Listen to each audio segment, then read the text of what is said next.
আমি সেই অবহেলা, আমি সেই নতমুখ, নীরবে ফিরে যাওয়া অভিমান ভেজা চোখ।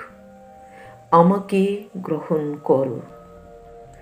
উৎসব থেকে ফিরে যাওয়া আমি, সেই প্রত্যাখ্যান, আমি সেই অনিচ্ছা নির্বাসন বুকে নেয়া ঘোলাটে চা। আমাকে আর কি বেদনা দেখাবে? তপ্ত সীসার মতো পুড়ে পুড়ে একদিন কঠিন হয়েছি, শেষে হয়েছি জমাট শিলা।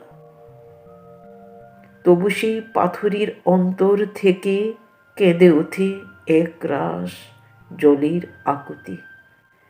ঝর্ণার মতো তারা নেমে যেতে চায় কিছু মাটির শরীরে। আমি সেই নতমুখ, পাথরের নিচের করুণ বেদনার জল। আমি সেই অভিমান, আমাকে গ্রহণ করো।